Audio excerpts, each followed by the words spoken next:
नमस्कार, न्यूज 31 देख रहे हैं आप। मैं हूं आपके साथ गुंजन। मध्य प्रदेश में सोयाबीन का उत्पादन करने वाले किसान गंभीर कृषि संकट से जूझ रहे हैं। हर महीने पहले तक स्थिति ये थी कि प्रदेश को 50 साल से ज्यादा सबसे बड़े सूखे का सामना करना पड़ता था, जिसके कारण सोयाबीन की फसल सूख रही थी और उसके बाद ईश्वर की कृपा से बारिश आई, लेकिन उसके तुरंत बाद फसल में कीड़ा लग गया। और इस समय स्थिति यह है कि मध्य प्रदेश में 53 लाख हेक्टेयर क्षेत्र में जो सोयाबीन की फसल लगाई गई है वह पूरी तरह से बर्बाद होने की कगार पर पहुंच गई है। इससे परेशान किसान सरकार से लगातार मांग कर रहा है कि फसल नष्ट होने का सर्वेक्षण किया जाए और तत्काल मुआवजा और राहत राशि का वितरण किया जाए। लेकिन मुआवजा देना तो दूर, अब तक किसान शिवराज सरकार ने फसल को हुए नुकसान का सर्वेक्षण भी नहीं कराया, जिसके चलते किसान आंदोलन करने को विवश है। मध्य प्रदेश के विदिशा, सीहोर, खरगोन, खंडवा, नर्मदापुरम, इंदौर, धार, रतलाम, उज्जैन, हरदा, बैतूल और मंदसौर जिला में मुख्य रूप से किसान सोयाबीन की खेती करते हैं और इन सभी जिलों के 40 लाख से अधिक किसान सोयाबीन नष्ट होने से परेशान हो चुके हैं। मध्य प्रदेश न सिर्फ सोयाबीन के प्रति हेक्टेयर उत्पादन में महाराष्ट्र से पीछे है, बल्कि अब तो सोयाबीन की फसल उगाने वाले रकबे के मामले में भी मध्य प्रदेश महाराष्ट्र से पीछे हो गया है। वर्ष 2017-18 तक जहां मध्य प्रदेश में सोयाबीन का 53। आज हम एक अत्यंत महत्वपूर्ण विषय के साथ आपके सामने आए हैं। आप लोग देख रहे होंगे कि एक तरफ मध्य प्रदेश में राजनीतिक ड्रामेबाजी चल रही है। जिन्होंने 18 साल में सिर्फ जनता को त्रास और संत्रास दिया है, वो आशीर्वाद मांगने का पाखंड कर रहे हैं। दूसरी तरफ मध्य प्रदेश की जमीनी हकीकत है। आज हम मध्य प्रदेश के किसानों के संकट को लेकर आपके सामने आए हैं। हम और आप सब अगर सीधे खेती से नहीं जुड़े हैं, किसानी से नहीं जुड़े हैं, तो अप्रत्यक्ष रूप से जरूर जुड़े हैं। हम में से कौन है जो अन्न नहीं खाता? हम में से कौन है जो फल और सब्जी नहीं खाता?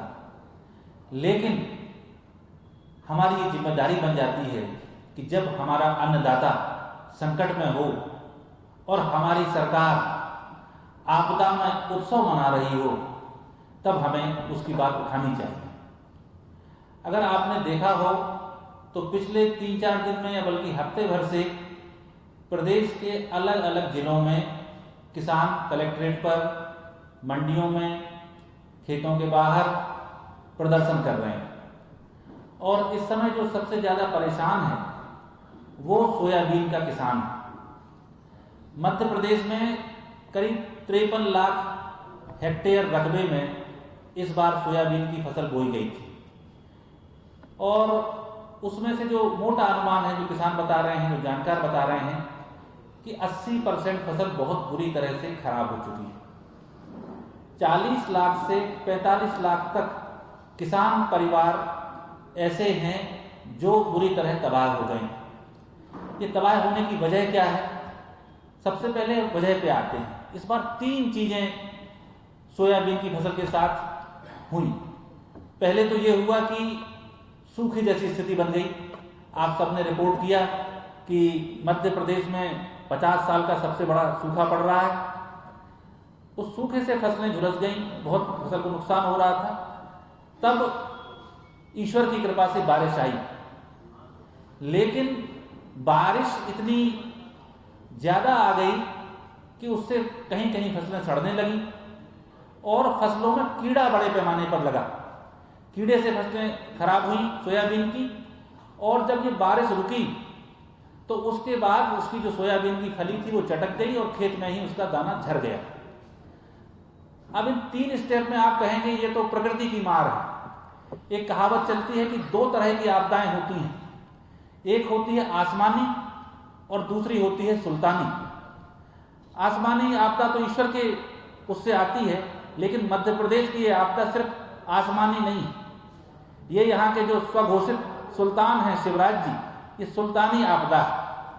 मध्य प्रदेश में सूखा पड़ा तो ये कोई चौंकाने वाली बात नहीं थी, क्योंकि अब जो मौसम विभाग है उसके पास बहुत अच्छी तकनीकें हैं, बहुत बारीकी से सारे पूर्वानुमान आ जाते हैं।